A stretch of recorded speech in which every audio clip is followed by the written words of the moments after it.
You talk about writing. I feel like a lot of people come to it just if you're coming to it for fiction and novels, you get it like osmosis. You learn a little bit how to put a sentence together in school, and then you just sit down one day, have an idea, and you write. Well, you can't, and I don't think that's the best way to do it, but that's a good way to get started. But with screenplays, you can't do that because it's very structured and you have to know the format. You have to know structure. And if you want to do it professionally, you have to know how to outline, which is sometimes a very bad word for writers. What makes a good story? So I'll go back to some screenwriting basics that you need to learn. Sure. And there's a thing called hope fear. Because when you break down a screenplay, which I think works for any storytelling, is you need to break it down like you have your beginning, middle, end. You have the big picture, but you break it down all the way to a scene. And within a scene, you still have that same structure of wherever your character starts out, they have to end up somewhere different in that scene. Every character's going through an arc. And one of the main ways to do that is by presenting hope versus fear for the reader. You know, you fear your character is going to fail, but you hope they're going to succeed, all right, or survive this episode in the story. So you're constantly moving your reader between hope and fear over your main character's situation, whatever it is. It doesn't have to be a murder mystery or a horror story. It could be dramatic. So to me, that's one of the basics of storytelling. I am fascinated by the magic of storytelling. Have you ever watched a miniseries or a movie and wondered how the screenwriters crafted the compelling narrative you just watched? I have. In this episode, we dive deep into the world of screenwriting with the remarkable Anne Kimbrough. I met Anne on Substack, a platform for writers, podcasters, and other creatives. She is writing and publishing weekly 2 serial novels. I've been drawn in by the stories and her uncanny way of creating a cliffhanger at the end of each segment. It is both unnerving and magnetic. After I finish a chapter, I can't wait for the next one to drop the following week so that I can get an answer to the puzzle of the previous installment. Now, this is great storytelling. So after 6 weeks of this exciting literary roller coaster ride, I reached out and invited Anne to join me on my show. I wanted to learn her story of how she developed her storytelling chops and some of her secrets to crafting her narratives and cliffhangers. And unlike her weekly chapters, she didn't leave me hanging. Instead, she graciously accepted my invitation to join me on the show, and as you'll hear, share her career journey as well as some of her secrets to becoming a writer and to telling a great story. And now, my conversation with Anne Kimbrough.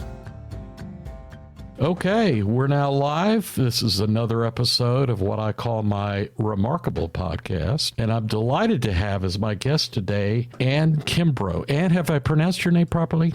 You have. It's perfect. Wonderful. Thanks. Okay, great. Well, a pleasure to meet you face to face. For listeners who don't know how we became acquainted, it was we were just talking about this before we started the show. It's over Substack.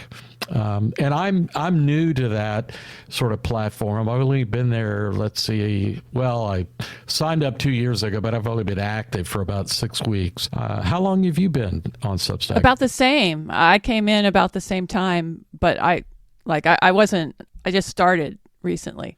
So you have me a little bit because you were there learning it. I just jumped right in. And you were definitely one of my first buddies and made it instantly feel like a community to me. Well, that's what's so wonderful about it. And I guess at the start of the show, what I'd like to encourage people to do is and we'll obviously include links to your site, and we'll talk a lot about that. But for people to really consider Substack as a place, if you're interested in any kind of, what I call digital interaction that's thoughtful with so far, good people, it's definitely worth checking out. And that's how we've become acquainted. Yeah, I agree. It's a wonderful space. So yes, jump right in. Okay, wonderful. Well, listen, I've gotten to know you through your writing, and then because I was so intrigued and invited you to be on the show, I said, hey, share some things with me, a website and, this, that, and other stuff. And I kind of poked around and discovered that you've had a really interesting career. And I'd like to start there with that. And for people, again, who don't know you, you live in Las Vegas. I'm in Shaker Heights, which is just east of Cleveland. So there's a few hours that separate our time zones, but you live there.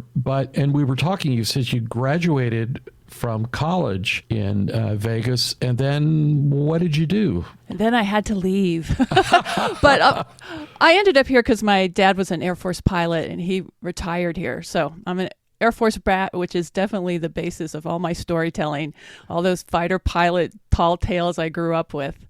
And but after I graduated, I wanted to go just do my own thing. Sure. I had traveled a lot as a child, like every 2 years we moved. So being here I moved here from Texas going to school. I was at TCU and I moved here. So I just always had that, I got to move. Every couple years it felt like I had to go. So I ended up going to this extra course. It was called the Publishing Procedures course, if I could say my P's. And it was at Radcliffe College and Harvard University. And it was like a summer course. Right. And that was all about publishing. Half of it was book publishing and half was magazine publishing. And at the end, we all went to New York to meet people. They had set something up for us. And that's where I got my first job at Simon & Schuster. Really? So what were you doing? Were you an editor or? No. I was a child just out of college. I was an assistant in the subsidiary rights department. So explain what that means. So again, I'm not from the publishing world, so it's so everything. They mostly sold book of the month club. They would take a book and sell every right they could.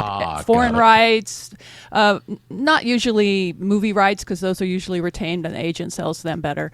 But stuff like that, and it was fun, but it wasn't writing. My problem was I felt like I was always writer adjacent jobs. Oh, interesting. So yeah, and I sort of it depended on the people I was working with, and I don't know, it just wasn't great at that first job. Maybe I was too stressed out. I'm here at the big show. This is it, Simon & Schuster, and it just wasn't great for me. So after a year, I left, and I got a job still in New York City for an ad agency. And I worked. Which one? What was the name? Jordan McGrath, Okay. Taylor. They kept changing their names. They kept adding and subtracting. I don't know if you remember. This goes way, way back. There was a campaign called for Libby's soup. It was Libby, Libby, Libby on the label. Yeah, sure, I remember that. I haven't heard it in decades, but yes. I know. That was from them. I don't even know barely anybody alive still remembers it, but you and I do. Yeah, absolutely. So they did that. They did like packaged goods under $5. Tonka trucks, Welch's jam, stuff like that. Sure. Life cereal, all those Mikey stuff, they did that. Wow. But they were just a fun group of people, and I loved it there. It made me stay in New York longer than I should have. But and I worked with the producers of the TV commercials. So that took me then to L.A., where I worked on the other side. I worked production with the production companies. So you would work with, yeah. Were you still employed by the ad agency when you moved to L.A.? No. In L.A., it was all freelance. Wow. It was just you. When I first got there, I had to work as a temp for a temp agency because I hadn't met the right people.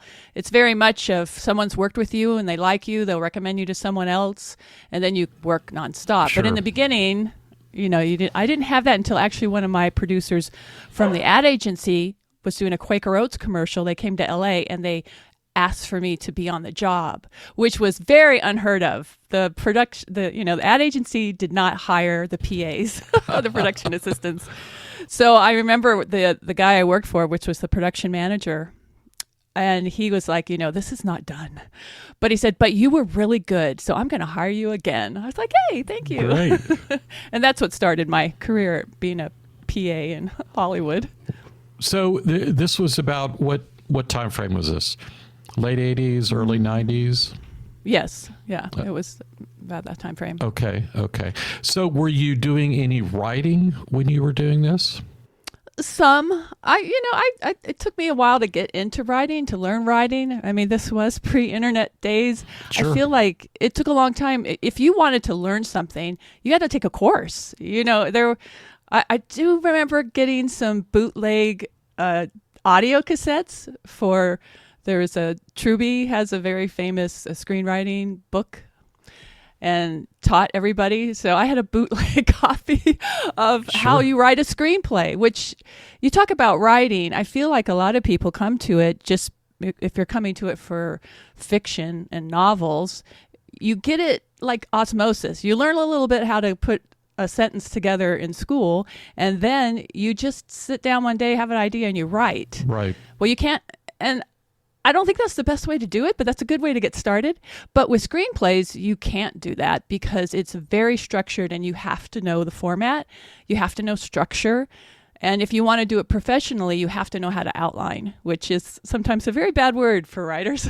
Well, so let me ask you this, and I want to pull on that thread a little bit because it's very interesting. You're right. I'm using the word right, which is a homonym for right. If you're going to write a novel, if you're a voracious reader, you absorb those patterns, right? And so then writing your own, whether it's fiction or nonfiction, you sort of understand the flow and, that sort of thing. And maybe you understand character development and so forth. But when I learned that you were a screenwriter in Hollywood, I immediately went to the fact, which again, I'm betraying my age here. I grew up with, TV shows that were 30-minute blocks, but it's actually only 22 minutes because you have 8 minutes of commercials that are packed in there, right? So how do you have to structure something that works in 22 minutes, keeps people's attention, etc. Talk a little bit about that because I mean that's for TV stuff or for 30-minute TV shows, right? A movie I think would be obviously very different, but tell me how that whole thing works being a screenwriter. What is that like? Well, you have to know your genre. You have to know where the breaks come. See, as a viewer of watching TV or films, you know inherently where they come. And you might not know why, and you might not be saying, oh, the first turning point is going to be 20 minutes into the movie. Right. But if it doesn't happen where it's supposed to happen, you as the viewer will feel something's wrong and off. It'll ruin you might not be able to say, hey, they missed their turning point or whatever. But that's why it's important as a screenwriter to know where things have to fall in a story, because that's how those things are told. And when you go to television, it's all about the cliffhanger, which is very much like what should be writing on Substack. I feel like Substack is very much the serialized, is like television. It's episodic. Yes. But a lot of people are taking a completed book and breaking it up. And sometimes they could do it well, but a lot of times if it was truly serialized, the ending of each would have a big cliffhanger to make someone come back in a week to get the next part. Right. So I feel sometimes I hope Substack gets more to that, where people are writing for the medium instead of breaking up a book into the medium. Do you know what I'm talking about? Oh, absolutely. And I can tell the difference between people who understand that. I mean, the medium, to your point, it's like writing for TV. It has a certain structure, and one of the things, and we could talk about this a little bit later, but I'm learning is the fact that adult attention spans, I think, have been measured as 9 seconds, right? Yeah, so it's gotten worse, definitely. Yeah. So how do you grab somebody's, you've got to hold it for at least 9 seconds.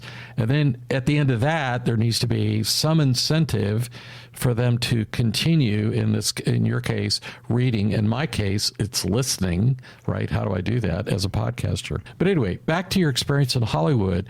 So how did you learn those things? I mean, again, to your point, this is kind of pre-internet. Is this just, talking with other screenwriters, reading stuff? How did you learn those disciplines. Yes. Back in the day, you tried to get your hands on some screenplays. Now they're much more accessible online. Right. So like anything, like if you were writing horror novels, you should read, you need to know what the genre is. So it's the same with movies. You can also watch other ones in your genre.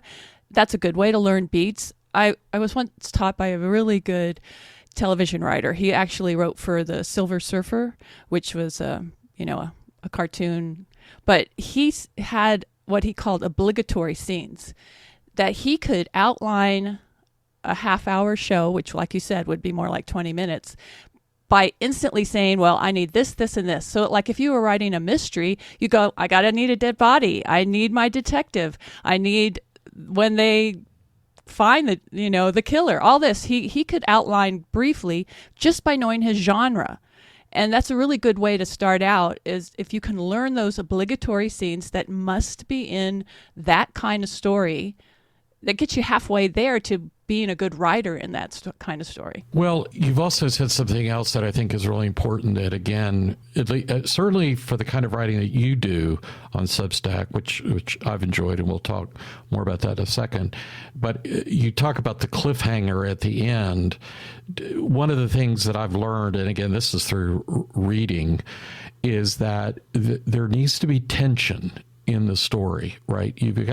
There needs to be something cognitively that catches the reader's attention, or in my case as a podcaster, the listener's attention, that is unresolved. So they go, why is that happening? What is going on? Which, and to hear you describe in Hollywood, I mean, the formula that this gentleman had, right, who could just whip it right out. Tell me a little bit. I've read stories of movie scripts that have been written, and the narrative kind of goes like this. So-and-so wrote it. Maybe it's the director who was also the screenwriter. The studio financed it. And then they began shooting, and then they realized, wait a minute, this is not going to work. So then they hired somebody to come in, another screenwriter or two, to fix it. What do people like? Have you met people like that? And if so, what do people like that get paid? Well, on a blockbuster, you get paid a lot. The script doctors, that happens. I can't explain to you why it happens, but it does. I've done it on low budget films. Interesting. But not during filming. I feel like what actually happens when you're filming and something happens like that is that things have to change due to being on location. You can't film where you could. That happens a lot. And so then if you've lost filming, if you're supposed to be outside and it's a rain day, and it's all the budget. Every day costs a lot of money. So if something goes wrong with the scheduling of the filming, you're going to have to do something to fix it. Or they went into production a lot of times, they say nobody reads in Hollywood. Maybe they didn't know they had a flaw in their script, especially if it was a writer-director. If you have that slash, then a lot of the rules get thrown out of the window. If the director wants it, the director gets it. It's different than a screenwriter coming in. But I did want to answer fully your other question, that at some point I had to go and learn screenwriting. It's very nuts and bolts at some point, but if you don't go and learn it, you're going to have a problem. Because I feel like all of us have a good story in us, and whatever you're writing, and that in many ways you were slowly editing that idea in your head. So when you finally go and put it down on paper, you could get lucky and it could come out really well. But when you try to do it a second time to follow up on your success, you find that it is the hardest thing in the world, because you don't have that second story that you've slowly been editing and tweaking with in your storyteller mind. And that's where you have to fall back on your skills and knowing your craft and knowing how to tell a story. That's what gets you out of that problem. Otherwise, I've known many writers that they came out strong with one story, but they couldn't do another, and it broke them, which is heartbreaking, when all you have to do is just go back and spend some time learning your craft. Okay, so I'm gonna play like for a moment that I am ChatGPT 4.0, right? And I want you to. I'm gonna craft a prompt, and I'm gonna say, okay, Anne, explain to me storytelling like I'm a 10-year-old. Right. So, oh my gosh. Yeah, because I'm interested in, and I know my listeners would be very interested in sort of understanding just the outline of what makes a good story. So I'll go back to some screenwriting basics that you need to learn. Sure. And there's a thing called hope fear. Because when you break down a screenplay, which I think works for any storytelling, is you need to break it down like you have your beginning, middle, end, you have the big picture, but you break it down all the way to a scene. And within a scene, you still have that same structure of wherever your character starts out, they have to end up somewhere different in that scene. Every character's going through an arc. And one of the main ways to do that is by presenting hope versus fear for the reader. You know, you fear your character is going to fail, but you hope they're going to succeed, all right, or survive this episode in the story. So you're constantly moving your reader between hope and fear over your main character's situation, whatever it is. It doesn't have to be a murder mystery or a horror story. It could be dramatic. So to me, that's one of the basics of storytelling. And then the other ones are you do have to know your genre. And you can get a lot of clues about storytelling if you are a fan of whatever genre you're writing in. That's very interesting, that hope fear. So let me ask you, let me kind of peel away the onion a little bit here, the layers of the onion. So you've talked about at sort of the meta level of the story, the arc, there needs to be that hope, fear, tension. But you've said also that you need to sort of keep that tension alive as you move down into a scene, correct? Correct. And so within the scene, there still is that hope, fear, tension that is moving through the scene. And of course, a story, I'm inferring this now, is constructed with a number of scenes, correct? Correct. For a movie, it is all scene-based. But I think it's great to think that way in other formats too. But it's not as structured. Scenes I used to say if you had 40 scenes, if you outline by scene, if you said, you know, here I'm introducing my main character, here they get into trouble, here, you know, they have their first hurdle and overcome it. You can block it out like that. If you had 40 scenes, you'd have enough scenes to write an action film. If you know, because most scenes are only like 3 pages, 5 pages tops. I mean, it depends. There's a famous actress that once complained about, why can't you screenwriters write a scene longer than 3 pages? But is fascinating. True. It's pacing. There's a lot of pacing with that. So now let's take that assessment and let's map it onto your own career, right? Okay. So now we've graduated college, spent some time in New York, moved into production, go to Hollywood, learn screenwriting. Were you screenwriting for, well, what were you screenwriting for? What were the kind of, was it movies, TV, all of the above? What did you do? It was movies, and I wrote some scripts. I worked in the indie market, which back in the 90s was very strong. It's kind of died out now. I feel like it's gotten very niche at the moment, but I hope it'll come back. But that's mostly because of budgets. Everything seems to be big budget now. But back then, you could make a film for like 20 million, right? To like 5 to 20 million. And there was a market for that to actually have people view it.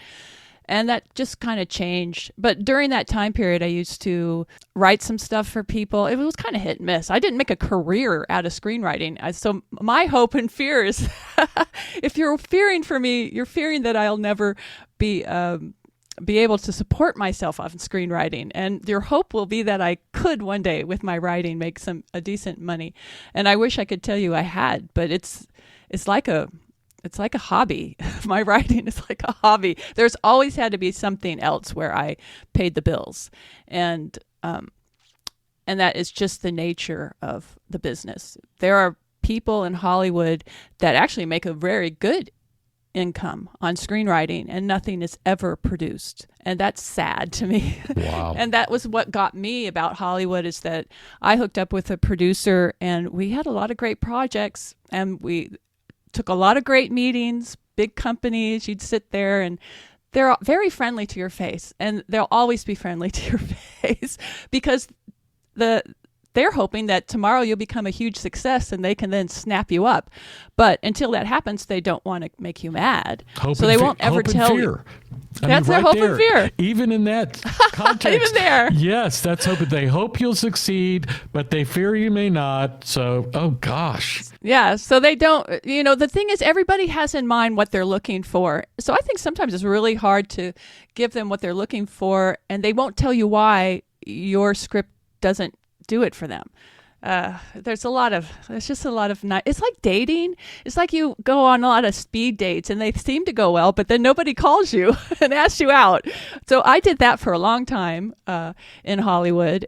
And I get to the end of the year, I usually try to look back and say, what do I have to show for it, writing-wise? Right. And I didn't have anything to show for it. And everything I had written a lot, but everything I had written wasn't really mine. Like it involved other people who were attached to it. So I couldn't take it and do anything with it.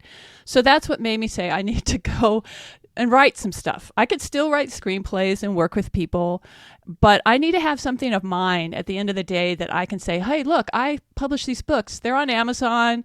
Maybe they aren't selling, but I'm building a series of books over here that at some point I can promote and sell, and at least I'll feel better as a creative person at the end of the year. And that's what I did.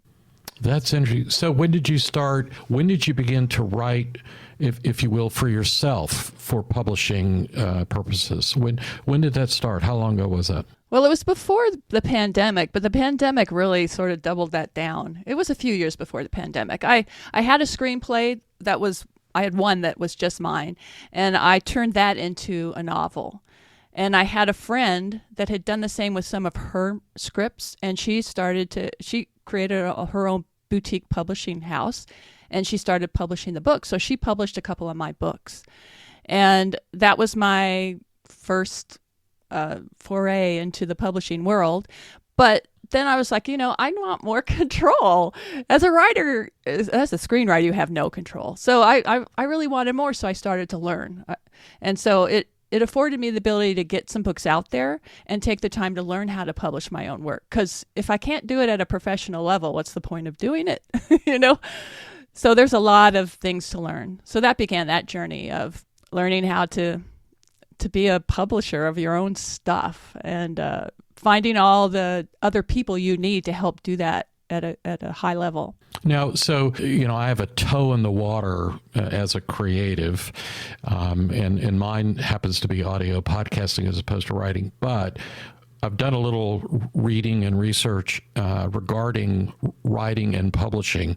So there's one block of talent and skills that you need to actually write something, right? That's the product. In technology, I'm a high-tech guy, so you've got to build your product, right? But then there's publishing, which is a whole nother world, right? I mean, it's so have you done self-publishing? Have you worked with publishers, both? Tell me your experiences in that area. I've done self-publishing. So I figured out something that I thought was interesting, met something that was in the market. To me, that is the other side of being a good storyteller, is being able to get what you're writing to an audience. To an audience, absolutely. Yeah. And that also comes from screenwriting too. If you can't pitch your idea to someone as a screenplay, it'll never get purchased. It'll never get made into a film. But I think that goes hand in hand with storytelling, because if you know how you're going to pitch what your idea is, you'll come up with the best version of that. And it's best to have the best version of your idea when you start writing, not at the end, and then you have to go back and rewrite. So to me, it's all connected. So when I started to take control of it and find ways to produce it, it's just like it pulled together all the pieces over the years I had learned. I mean, when I was in college, I was like radio, TV, film major. So I learned, that was much more advanced, but it turned into something that we can all do now on our laptops. So that made it just the accessibility to being able to publish, to being able to produce things, just advanced, and it met me halfway. I mean, I did podcasting too, because I'd been telling screenwriters for years, you should have a fiction podcast. There's a perfect way to serialize your work, especially if you wanted to work in television. So I just worked on all these skills, and I'm lucky that they did come together. I have some love for that world of sound editing, and to me, it's all storytelling. You're very good at it. I mean, for listeners, and like I said, we're going to provide links. You've done this interesting. It reminds me a little bit of a taste testing, right? You provide these little 3 to 5 minute vignettes, and as far as I know, everything you've done has been other people's work, correct? I've done one that was mine. I have one that was, I have a soundbite theater. Soundbite theater is just a standalone short story for your ears. Okay. So I did that. But the others, I've reached out to people on Substack that I enjoy their writing and that I felt I could do a decent job of turning it into a little sound clip for their story, hopefully to help them promote their work.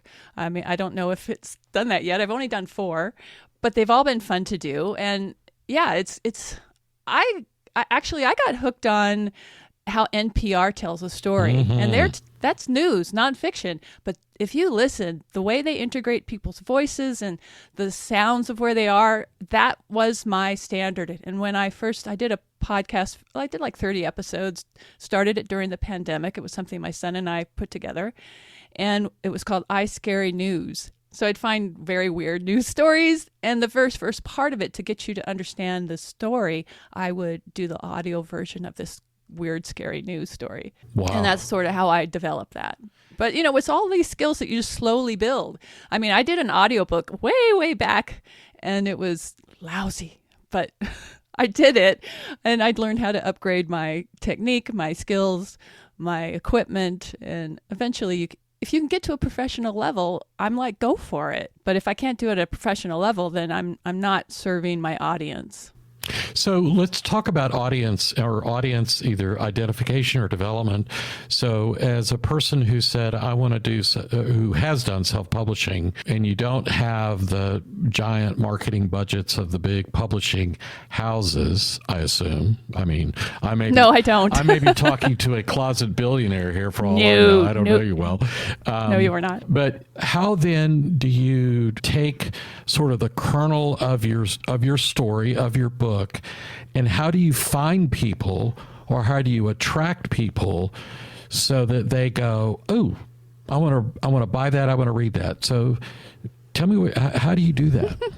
That's the secret sauce, isn't it? It is. It's trial and error. I've tried them all. I've tried ads. I did not find ads work. Being on different social media, you just have to slowly build it. I found the thing that worked, because my books are cozy mysteries, and they're short reads. They're fast, fun little mysteries. I write those under a pen name, Anne Audrey. And I found there's this site called Choosy Bookworm. Am I getting that right? I've heard that. I've heard of Choosy, yeah. So it's like $164, and they boost your one book. And you go on Amazon, of course, put the book for free. I think you can put it 99 cents, but free's best. And they just blast it out to everybody that's on their newsletter, basically. Very Substack of them that wants those kind of books, wants them for free. And the thing is, if you have a series written, and the more in the series, the better. I only have 4 so far in that book series. People will buy the rest of the books. They'll get the free one, and then they'll buy the rest. And I found that was a huge success for me. It opened me up to a whole bunch of new readers. And so you just have to find those things that worked. Choosy Bookworm worked for me. So you just have to, I feel like you have to find your champions that like your work, and it grows. For me, it's going to have to grow organically. If something could go viral, I think Book Talk sounds like a good thing, but I haven't gotten into it. Instagram also seems to be a good thing. There's so many ways to do it. You have a great voice. You have video skills. Do what the 25-year-old did that we were talking about on TikTok, right? There you go. There you go. That is, it's an amazing story. But back to yours. I have noticed a number of writers of fiction, not only do they serialize their work, they'll produce, like you, 4 books, 5 books, 10 books, whatever, in this long series.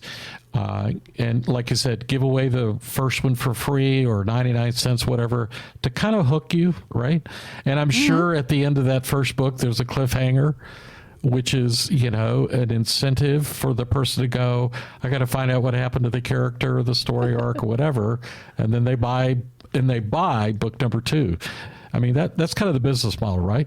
Well, certainly. I mean, my stories are mysteries, so they end. They have an end, but the characters go on to another mystery. So if you like that kind of mystery, what you would read the next. I mean, I'm currently reading, I don't know. I do Audible. I love Audible. I love to listen because I have to multitask. So I can do many things while I listen to a story. And if I find an author, which of course, when you're talking about Audible, you're also talking about you like the narrator of the story. They add a lot to it. So it's different. But if I find one I like, I'll listen to everything in their series. So series is a very good word. It's a big word too in the publishing world. Agents, editors, they want to know that you can keep feeding this machine that, honestly, if people like the first book, you don't need a cliffhanger. They want the second book. So it's your friend. And one thing too is that all the amount of work it takes to promote one book is always the same. So if you at least promote one book that sells your whole series, then you don't have to promote each book in the series. So it makes sense. It saves you time if you've written a series of books. That's great. I mean, it's fascinating to hear the sort of economics of the business model. And I've never... you're the first person who's ever explained that. I mean, I understood the concept of multiple books, which is, again, as a tech guy, that's multiple products, right? Those are what in the tech world we'd call adjacent products or product family or whatever. So it's a similar concept. But let's talk a little bit about the writing process, because a few months ago I went to my first kind of creative writing seminar, sat through some classes, and one of the things I remember one of the teachers saying is that, hey, you need to develop this discipline of writing, 1,000 words a day, or an hour a day, or so, the morning journal concept. I think you've probably heard of that. How do you approach that? I mean, do you only write when you're inspired, or are you able to just sit down and flip a switch and write? Or how do you do that? Well, now I don't write like I did 5 years ago, but when you have a life and your life needs you, it's much harder. But I do think of writing as a muscle, and if you do it daily, like you would want to exercise. I don't exercise my body as much as I should, but I do exercise my writing muscle as much as I should exercise my body. I need to do both, right? But I write every day, and I can write anywhere, any time of day. It doesn't matter. It didn't start out that way, so you have to be gentle with yourself. You are training yourself. You're training that writing muscle to be on call whenever you want it. So it takes time to do that. I don't know, I read somewhere on Substack, but how do you keep your butt in your seat to do the writing? I've only ever once had that problem. It was when I was on deadline for a screenplay earlier in my career, and I had to shut the door to my office and put a big sign on the door that said stop. And I can remember getting up and going to that door, seeing that note and yelling at the note and going back to my seat. But those days are long behind me because I've learned to write. I can write at the drop of a hat. Like my husband can sleep anywhere. So that's kind of like my writing. I could do that anywhere. But it took time, and there's a lot of different ways to make yourself write. The prompts are great. I just think it's like, don't be hard on yourself, and give yourself permission to write bad. You can write crap. That's okay. I think a lot of writers in the beginning want to write perfect the first time. Right. You can learn how to do that. I write pretty close to finished now. My first draft is very good, but I still go back over it. But that's what you learn over time. So give yourself the time. So how do you handle, okay, and this is something that I struggle with, even when I'm editing podcasts in particular, because it can be a slow and a tedious process, and I tend to be a bit of a perfectionist. Like, I get rid of all the filler words, the ums, the ahs, people stutter subconsciously, all that sort of stuff, right? So after a while, I get a little fatigued. And so, I'm on my Mac here, right? And so I'll click on the news, right? I'll go read the New York Times, or the Washington Post, or Apple News, or something, and then I'll see, oh my gosh, 15 minutes have passed, right? So how do you stay focused when you're writing? How do I stay focused? I just feel like something sort of takes over you when you start writing. I can lose time when I'm writing. And, but as far as getting yourself there, feel free to schedule your writing time like you would schedule a doctor's appointment. So schedule it. And if you have to get up and go do something, set a timer, something that reminds you, oh yeah, I was doing this thing that I do want to do. So, because time is just so nebulous. It can just zip right by. Other times it can go as slow as, molasses or something. But use different tools that work for you, which different things will work for different people. But you do need a break. If you're feeling fatigued from sitting and doing your audio, gosh, my headphones start hurting. I don't know about you. I'm like, they're not touching my ears really, but my ears start to ache when I'm doing audio editing. So I'll take it off. I'll go get a drink, but you have to have the intention to come back. So I guess the focus is your intention. I mean, I know people have daily word counts and stuff. If that works for you, great. That never worked for me, NaNoWriMo, I never did stuff like that because to me that was sort of detrimental to my writing because I feel like you have to do it every day. So the more you put into your audio editing, just try to do a little bit more every day and you'll build up your stamina to do it. Oh, that's a great piece of advice. No, that's absolutely, and that's part of what I've been doing over this last 6 weeks is I've set the goal from the time I started, which is mid-April, that by the end of December, I want to have interviewed 50 people, right? It'll be 80 to 100 episodes, which wow. if you kind of do the time, that's like 2 to 2.5 a week, right? That's big. That's huge. Yeah. Well, right now there's parts of my life in which time is my friend. I have time. Mm-hmm. And then, but because of my age, time is my enemy. I hear you. It's a frenemy. I call it time is a frenemy, right? So, but what I'm focused a lot on is my workflow and process, right? So I want to increase quality, but at the same time, I want to increase speed, which is sort of counterintuitive, right? Because generally, in order to improve quality, you have to take more time. I'm trying to cheat the system. And so I'm learning different skills. I'm acquiring or employing different tools to assist me in that process and things that automate, things that go faster, stuff like that, right? But my point is that over even in the last 6 weeks, the elapsed time that it takes for me now to produce a show, as an example, is probably 20 to 25% less than when I started. And that's kind of like your writing muscle thing. Call it my podcasting muscle, I guess. It's work. I agree. That's how you do it. I mean, for me, my audio got better when I got better equipment. There's microphones that plug into a changer or versus plugging them right into your computer. Right. So some just make a better sound. So that saved me a lot of time, although I have to be very hypersensitive to how it sounds because you at least are doing interviews. Room tone is a totally acceptable thing. But there's only so many little tricks you can do once you've recorded something. So if you record it better, it's easier. Your life is easier. My oldest son is a music producer, and he told his mother and I when he was 16. He said, "I know what I want to do for a living." And we said, "What was that?" And he goes, "I want to be like John Williams. I want to write music." And remarkably, he does that, right? That's wonderful. Yeah, it's pretty incredible. So when I started podcasting years ago, his name is Josh. I went to Josh and I'm a geek, so I'm like all about software and post processing and blah blah blah blah. And he said, Dad, and he does all that stuff. Don't get me wrong, he does all. He goes, hey, let me tell you, best thing you can do is get it right out of the microphone. He said, capture the signal quality properly. He said, it'll save you so much time on the back end. And he said, just get it right. So I've become a fiend about audio quality. Now, I do podcast interviews like this one.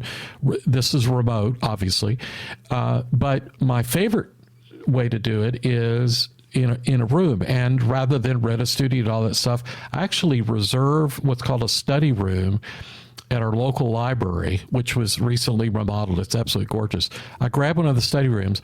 I set up all of my equipment. So I have a standalone preamp and recorder. It's sound devices, MixPre 6 Mark II, whatever. Bring all the professional mics in. I set up the whole studio. Now, you would think that would sound great, except the problem is all the walls are hard surfaces, right? And that just is room echo, right?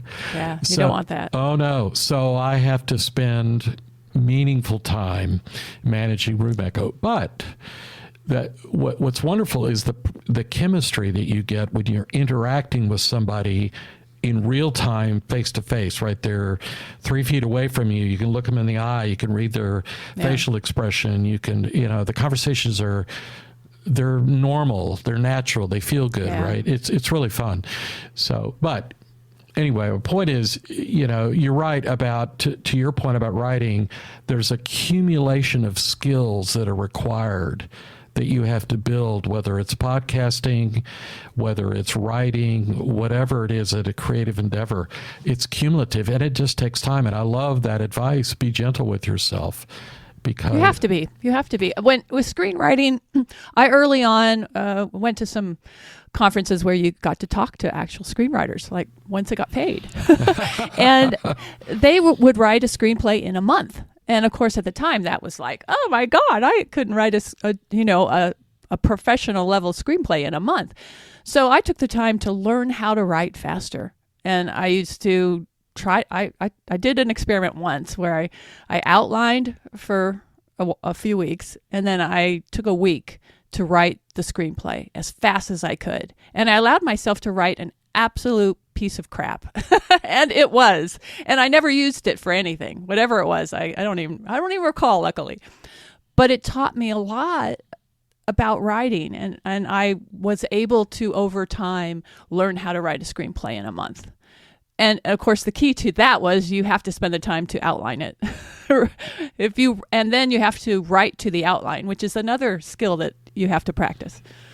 So when I hear the word outline, I think back to my high school days. Is that what you're talking about, or does this mean something different in the context of screenwriting? No, it's still that, and there's so many forms of outlining. So I don't want to limit anybody. It can be as simple as a beginning, middle, and end. But I always say that I can write at any point if I know what I'm going to write. So if you even take the time when you sit down to write and say, okay, I'm going to write this scene or this part of my story, where does it start? Where does it end? What am I writing to? That alone is a form of outlining. But I don't know how you would write if you didn't know where you were going, if you're just sitting down. So in screenwriting, it's all that you have to write what can be seen or heard, right? There's none of that interior dialogue in screenwriting. That's the biggest rule that you cannot break. And if someone tells you your screenplay is too literary, that's what it means. That you're writing stuff in your screenplay that no one can see. And so I guess what I'm saying is that you do need to allow yourself the time to learn your craft. And when it comes to outlining, do a little research on the kinds of outlining there are, and then you figure out your own way. I learned all these different kind of outlinings, and there's a lot of great ones out there, especially for screenwriters.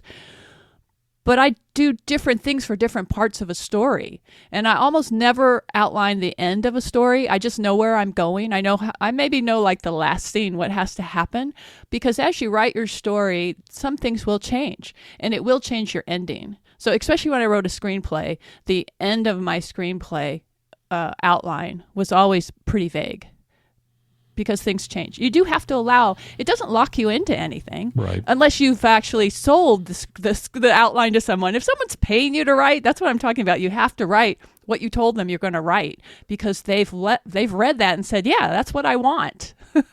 So you have to deliver. But when we're writing just for ourselves, we have a little more freedom. But you need to find an outline that makes you write and doesn't stop you from writing. But to me, the hardest thing to do is to start writing. You get 20 pages in or a couple chapters into your story, and you're like, what am I doing? Start then to figure out what you're doing, I guess. So I'm reading 2 of your serialized pieces of work. Oh, no, I love them. So one of them, I believe, is called The Harvey Girl Mystery Series, right? Is that right? Yeah. Yes. Okay. The Harvey Girl Mysteries. And the second or one... the Harvey Girl Mystery, I guess that's what I'm calling it. Yeah, and the second one is, what is it, Time Witch? Is that right? Mm-hmm. The Time Witch. The Time Witch, okay. So, all right, so now I'm going to put my reader hat on, because you've really drawn me in. Now, and I got to ask you, is this for young adults, or is this for adults, or do you have what's your target, your demographic?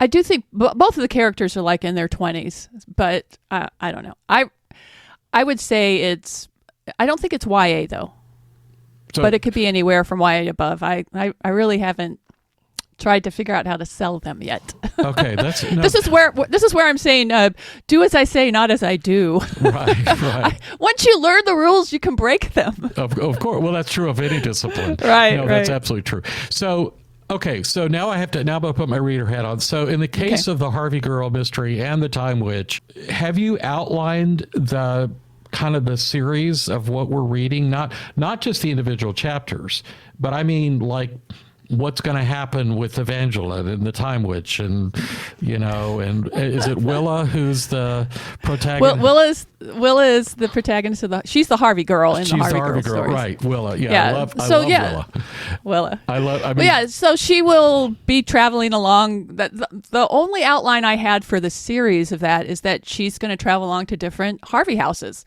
I mean, that whole story came out because I learned that there were Harvey houses. I love adding actual historical fact to a story. And there still are some that have survived. And one of my goals is to go to some. There's one in Winslow, Arizona. And I believe there is one in downtown LA that you can go and eat at and sort of see what it looked like. I mean, obviously they don't operate as Harvey houses anymore. Sure. That's long gone. But they were these actual diners right on the railroad track. And when the train stopped, people could rush in and have this great meal and come back out. And I just thought, well, that's so cool. What a good history. And these Harvey girls were hired to serve there because it turned out that the men weren't good at it. They caused a lot of chaos. So Fred Harvey fired all the men and hired women. That is fascinating. Well, I was explaining to my wife about the Harvey Girl Mystery and what I found so fascinating about it. But back to the writing piece. Oh, sure. So have you? How detailed is your outline for the narrative that we're reading now?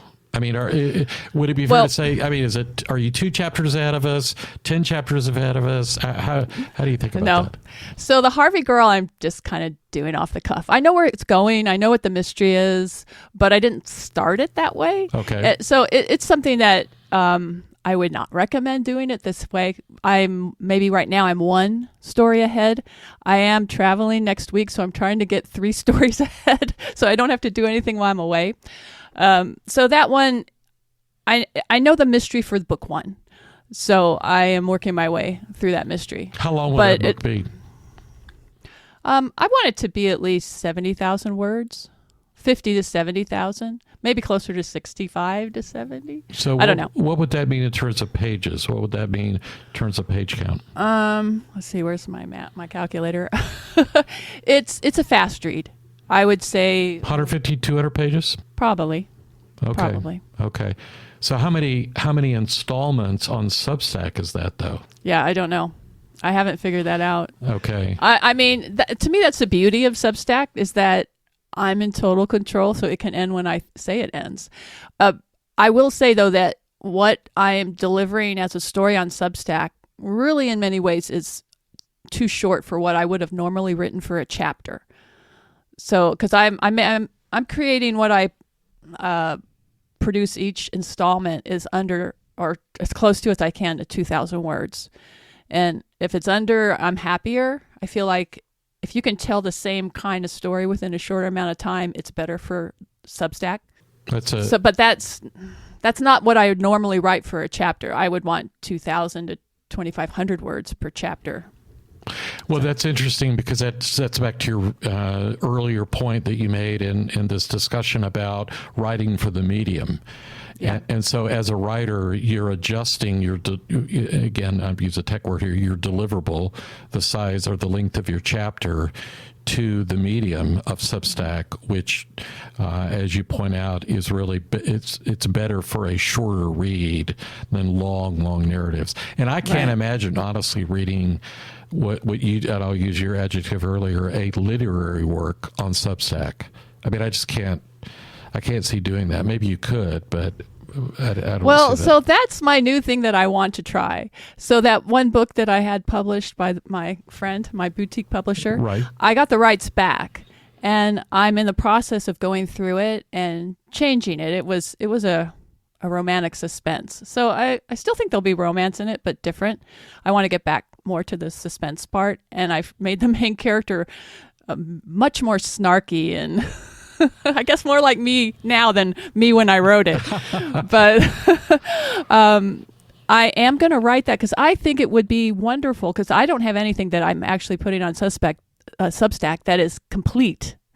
Like The Time Witch is almost complete, but it was a story that I had written, and I went to this thing in New York, a literary sort of conference, and found that there was one really good idea embedded in it that the editors and agents liked. So I took that little story out, and I'm writing a book on that separate. And I realized I still had this paranormal mystery. So that is Time Witch, and that's what I'm editing to fit Substack as I go, adding in every cliffhanger and making it my chapters, breaking them into two. So that's going to be much longer on Substack, but I don't have it. It's not completed, but it's very easy because I'm just editing some stuff that I've already written for that.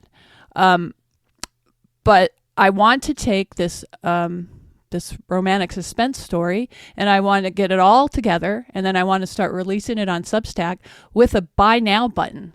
Because I don't think Substack, I haven't seen that. It to me makes sense that you would say, hey, you've been reading this. You want to buy the whole book and read all of it right now? You can. So that's something I'm going to test out, because that's what I've wanted reading other people's Substacks. I will binge read every installment they have. And if they had had a buy now button, I would have bought the book. That's a great insight. And it'd be interesting to see what if it happens. works. I don't know. It's an experiment. But the thing is, there's like almost no marginal cost to trying that. I mean, if you have the product, which you do, a finished product, right? Then I mean, you could have that at the end of every installment. Buy now. You know? If you want to read the rest of the book, buy now. You can have them go over to Drafted Digital and buy the ebook version. And I've talked to other authors and said, wow, I hope nothing happens to you, because I want to read this whole story. And they've come back and said, don't worry, it's all already been put up on Substack to install weekly. And that's what gave me the idea. I'm like, why don't you have a buy now button? Because I would buy it. Yeah. But they don't. That's easy to do technically. I mean, yeah, it is. Yeah. So one of the things I've noticed, and that apart from the skill that you write and the way that you structure your work and the cliffhangers and so forth, there's another thing that I've noticed in both the Harvey Girl Mystery and the Time Witch, is that, and it's really apparent in the Time Witch, is that you have clearly researched and then include in the dialogue the colloquial expressions that were used in the case of the time, which I guess was the late 19th, early 20th century, so that, when I read it sounds like some great period movies, because I love period movies, right? Mm-hmm. It sounds like that. And I guess my question, again, is rhetorical, is how much research, do you do research, and how much research have you done, both for that and the Harvey Girl, to really make those the dialogue, the conversations, even the narrative of what happens, like in the time, which the most recent installment after Evangeline, I think it's is it Leonora, yeah, who's really obnoxious. She's awful. Yeah, she really Lenora is. Livingston, who is a uppity woman in 1910. Oh, she is so obnoxious. But it's wonderful because as the scene ends, she has the parasol. She goes back to her horse and buggy. Right. Not her car, her horse and buggy, which is so cool, right? So how do you do that? I mean, I guess after you outline the story, what sort of resources do you employ in order to get the periodicity right, or not periodicity, but the colloquial expressions? How do you do that? The internet is my friend. I definitely, I have at times gone back and read old Civil War journals. It's a great way. That's a little out of the time period, but you can get sort of a sense, old stuff like that, about how they spoke. And then in a way, you just sort of get an ear for it. And then you can just go in and change certain words. Like the first time I write the dialogue, I'll write as close to what I think sounds right. But then when I edit it, I'll go, I could change a few words here that sound older. And I've many times Googled, how do you say old timey for this word instead of what I would use. So sometimes it's just a matter of that, where if you change enough, it all sounds older. But I also look at photographs from the time period. I obviously, for how they dress, I had to do research on, and the internet is great. It's all out there, where you can see pictures and people will describe what was worn, and if you see the pictures, that's great, because then you can describe what you're seeing. So, the imagination is a wonderful thing. Well, yeah, I mean, yes, imagination is a wonderful thing, but also again, I majored in history in college, but that was like light years ago. You seem to have apprehended those times appropriately, like the Harvey Girl time, as well as the Time Witch time, the time frames properly. Also, in terms of how people interact and how things unfold, you seem to be very faithful to that as well. Like for instance, in the Harvey Girl, I think it wasn't the most recent release, it was the one before, where Willa goes through the window of her father's home, right? Opens the window, mm-hmm. and then, I think tries to set a foot on her bookcase and stumbles and falls and so forth. And the Pinkerton guy is there and all that kind of stuff, right? So that whole thing, though, of her, she wasn't breaking, but she was sneaking into the house. But that whole thing, because the way homes were built then and so forth, that was not only possible, but anyway, there's a lot to that seemed very faithful to that period. I love old houses. I'll go on a tour. Any city I'm at, I'll go on a tour of old houses. So I think that's a little bit osmosis.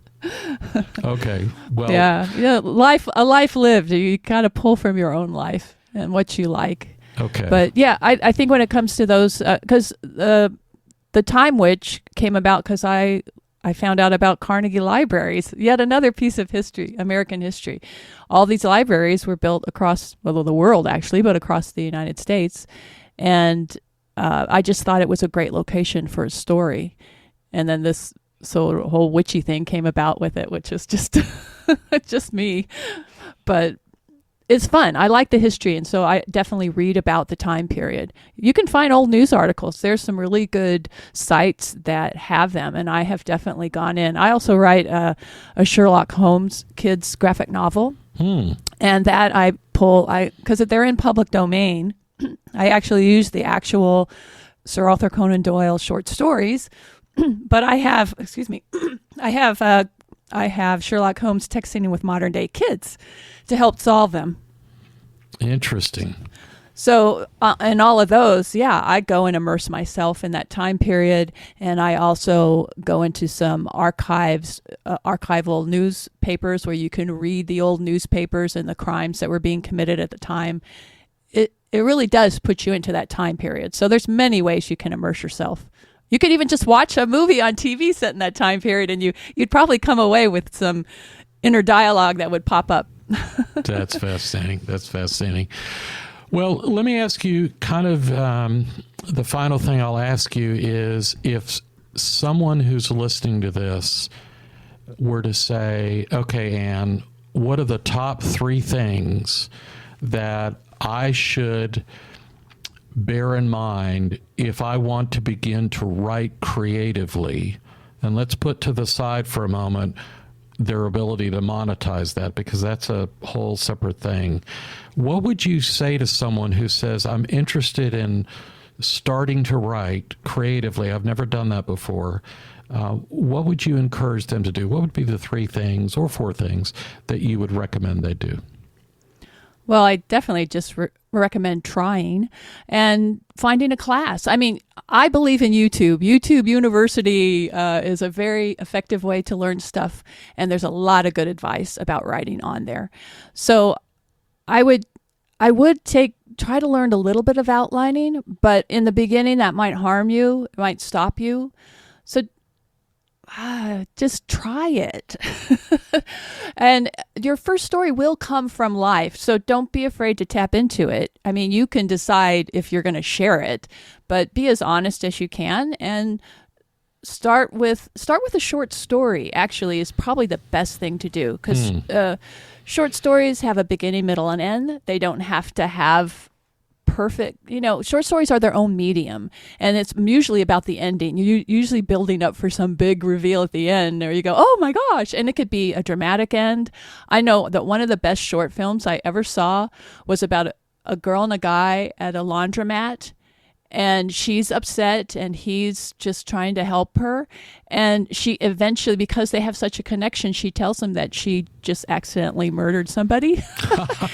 just as he is getting his stuff out of the dryer, and it's a police uniform. Oh, what a great premise. It was so good. But that's a short story. So try to just brainstorm with yourself. Have a little brainstorming session and think of, what would you want to hear? I think an interesting story told well is a great way to start. And if you can't entertain yourself, then I don't think you'll entertain anybody else. But then you can add the other pieces. Mostly just do it. Everybody can be a storyteller, especially if you want to. There really are no barriers. Are there any tools, software tools, or anything else that you would recommend that people use or don't use? I'm sure there are. I mean, for screenwriting, it's Final Draft. It helps you easily format a screenplay. I wouldn't recommend that you just start screenwriting, because it's so set in what has to happen. You need to actually study screenwriting, or you'll probably make yourself crazy. Start with telling that story that you have had in you, and you're like, oh, this is interesting. So just tell the interesting part of it. You don't have to frame it all in a big old story. Start at the core. And that gets back to scene writing. You could just write that interesting scene and then say, oh, I do have something here. And you can then sit down and outline and build a whole story around it. I know a lot of people that write their screenplays that way. They'll write this scene and that scene and that scene, and then they can, but they already kind of know, I guess, where they all go. That's a great way to think about it, because if you're a beginner, so what I've heard you say is obviously just start. You've talked about outlining. You've said, another thing you've said is draw from your own life. And to your point, you don't have to share it, but your life, right? So start there, right? Yeah. And you know how you feel. Yeah. And you can apply that feeling to other situations. It doesn't have to be verbatim your life, right? And then you've talked about maybe a way to kind of neck down the first story that you're going to write is a scene. Write a scene, right? Yes. How valuable do you find sharing your work with other writers or trusted friends, whatever? Do you find that helpful? It's incredibly helpful. I have a critique group that comes to my house, and early on when I was a screenwriter, I built a whole community of screenwriters that I still am in contact with on Facebook. So I have a lot of people that I trust that I can reach out to when I need feedback. And a lot of times, maybe what you're getting is feedback that'll help you improve your writing, but a lot of times what you're getting is support, which I think is almost what you need more. And don't be afraid there are different services that you can research and find out if they're good at what they do, but they can give you feedback on your writing and help you improve it. But here's the thing. Never send something to somebody when you know it's not right. If you know it's not right, you just take the time to figure out. Because that's the thing. I've given a lot of feedback. And when I hear back from a writer, oh, I knew that was wrong, I just sent you a draft. For one thing, it makes you a little like, well, if you knew it was wrong, why are you wasting my time? I'm just telling you what you already know. And in addition to that, why wouldn't you want to send out? You got to send out your best version to people to get feedback. So if you know you all have to do the work, then do the work. So let me summarize what I've heard. This is great. So start small. Well, start small, maybe with the scene. Start with what you know from your personal life, and then find people that you trust that could give feedback on, and I'll emphasize something you just said, what you consider to be your final work or your best work. Not in other words, don't send out poopy stuff. I mean, make sure. Yeah. I mean, just. I have a friend that once said, "Friends don't let friends read first drafts." that was Nicole Jones Dion, an excellent writer, and it's so true. Yeah, absolutely. Well, Anne, thank you so much for your time today. This has been incredibly interesting, and you have solved some mysteries that have been lurking in my head for a long time about screenwriting, about screenwriters. And you've also encouraged me in my own creative journey. This has been wonderful. So thank you so much. Oh, you're welcome. Thank you. This was fun. I'm Mark Good. You've been listening to my remarkable podcast. For more episodes like this, as well as premium content, visit my site, markgood.substack.com.